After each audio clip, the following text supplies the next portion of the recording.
वरहमतुल्लाहि वबरकातुह। અહીંયા પધારેલ તમામ ટ્રસ્ટીગણ, ગામથી પધારેલ મહેમાનો, મદ્રસા તથા શાળાનો તમામ સ્ટાફગણ, મિત્રો, આજે મારો વિષય છે ભારતીય સંસ્કૃતિનું જતન। ભારત પ્રાચીન સંસ્કૃતિ ધરાવતો દેશ છે। સંસ્કૃતિ એ જીવનનો માર્ગ છે। આપનું ભોજન, વસ્ત્ર, પરિધાન, ભાષા, પૂજાપાઠ સંસ્કૃતિના વિવિધ ઘટકો છે તથા કલા, ગાયન, વાદન, સ્થાપત્ય, શિલ્પકલા, તત્વજ્ઞાન, ધર્મ અને વિજ્ઞાનને સંસ્કૃતિના અંગો તરીકે જોઈ શકાય। ભારતીય સંસ્કૃતિ વિશ્વને રાહ બતાવતી સંસ્કૃતિ રહી છે।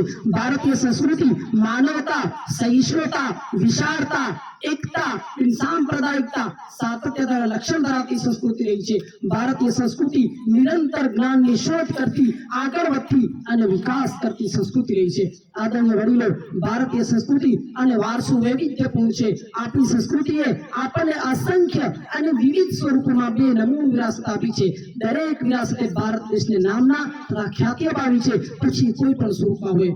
प्राचीन भारत में माटीकाम नो प्रथम यंत्र कुंभार नो चाकड़ो है कि दिवासली नी पेटी में समातो ढाका नो मनमन नो ताको है कि वींटी माथी पसार थती साड़ी है, पाटण ना पटोळा है कि बन्नी नो भरत गूंथण है, राजस्थानी बांधणी की मोटरी है कि आभूषण पर मीनानी कारीगरी है, सूरत नो जरी काम है कि हड़प्पा समय नी नगर रचना है, सारनाथ नो स्तंभ है कि अशोक नो शिलालेख है, मोढेरा नो सूर्य मंदिर है कि रानी वाव है, प्राचीन विश्व विख्यात नालंदा के तक्षशिला विद्यापीठ है कि जूनी वैदिक विद्या निपुणता है, अजंता, इलोरा, एलिफेंटा की ऐतिहासिक गुफाओं है कि खजुराहो मंदिर है, दिल्ली में कुतुब मीनार है कि शाहजहां लाल किलो है, दिल्ली में जामा मस्जिद है कि सिद्धू सभ्यता ना बेनमून अवशेष रूपी लोथल के द्वारा मेरा जगह पूरा तत्व स्थल है कि પછી દુનિયાની 7 અજાયબી પૈકીનો તાજમहल है।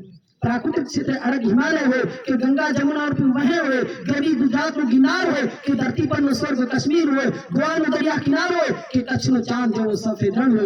आदरणीय वडीलो, उपरोक्त स्थलों, प्राचीन कलाओं, कारीगरीओ, हुनरो, चित्रों, संगीत, नाट्यो, नृत्यो, स्थापत्यो, शिल्पो, हस्तकलाओ दरेक क्षेत्र अपना देश ने गौरवान्वित कर्यो छे। दरेक क्षेत्र ख्याति अपावी छे। भारतनी ख्यातिमां 4 चांद लगाड्या छे। એટલે મિત્રો, દુનિયાના પ્રવાસીઓનું અવિરત આગમન સતત ભારતની તરફ વહેતું જ રહ્યું છે, જે આપણા માટે ગૌરવની વાત છે।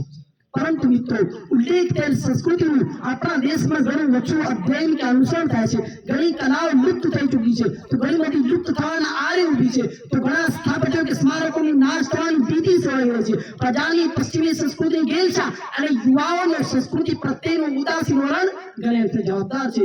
એટલે મિત્રો, આ અમૂલ્ય સંસ્કૃતિનું જતન, આ કિંમતી વારસાનું સંરક્ષણ અને જતન કરવું એ આપણા સૌની નૈતિક ફરજ છે। જતન માટે શું કરવું આવશ્યક છે?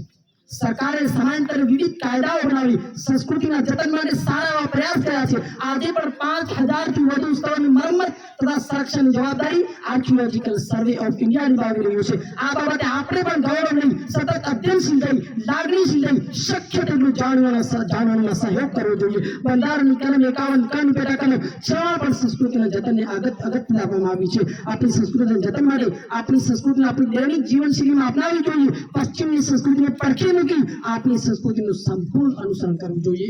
ધર્મનું અનુસરણ, મોટાઓની કદર, નાનાઓ સાથે પ્રેમ, પડોશીઓ સાથે સ્નેહભર્યો વર્તાવ, લગ્ન અને મરણમાં નિભાવતા લાગણીભર્યા નિયમો વગેરેને પ્રોત્સાહન આપવું જોઈએ। યુવા પેઢીને સંસ્કૃતિનો મહિમા સમજાવવો જોઈએ તથા શાળા કોલેજોમાં વિવિધ સ્પર્ધાઓ, વક્તવ્યો, પ્રદર્શનો તથા પ્રવાસો યોજી બાળકોને તથા શિક્ષકોને વાકેફ કરવું જોઈએ। મિત્રો, આપણી સંસ્કૃતિ મહાન છે, આપણી વિરાસત અમૂલ્ય છે, આપણો વારસો કિંમતી છે, જેને વિદેશી આક્રમણથી બચાવી તથા બાહ્ય અસરોથી સાચવી તેના સંરક્ષણ અને જતન માટે આપણને હંમેશા કટિબદ્ધ રહેવું જોઈએ। બસ મિત્રો, કુદરત આપણી આ વિરાસતની હિફાજત ફરમાવે અને વારસાની હિફાજત ફરમાવે। આમીન। અસ્સલામુ અલૈકુમ।